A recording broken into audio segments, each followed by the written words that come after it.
एक जण त्याचा आवाज घेतोय का? अगं त्या आवाजच नाही आला. हा, माझा आवाज कसा येईल तुम्हाला?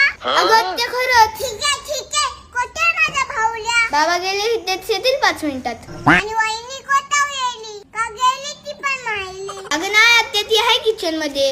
किचन मध्ये काय करते? आवाज नाही गेला का माझा? हे घे, तुम्हाला सोनपापडी आणले. दे जा तुझ्या बाईकडं. अगं आत्या, ह्या सोनपापडीचा तर पूर्ण चुराच झालाय. झाला असेल. रस्त्यात का खड्डे कमी आहे? बाई, एवढी भारी चालली वाटतं माहेली.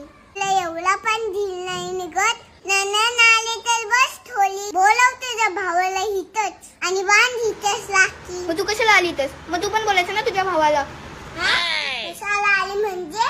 पक्का सानायसले तू बैसारखाच आहे. माझ्या बाबाच्या घरी तर मी येणारच ना.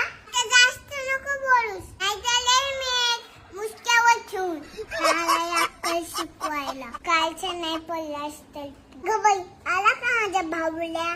चल ये लवकर, मी घेते तुला राखी बांधून आणि जाते मी माझ्या घरी निघून.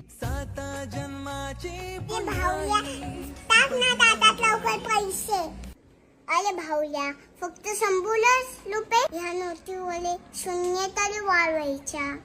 बाई काय बोलू या भाऊल्याला? मला तर घेतला यायला ह्याच्यापेक्षा जास्त खर्च झाला. लेकीला जोपर्यंत आई बाबा असतात तोपर्यंतच ग माहेर असतं.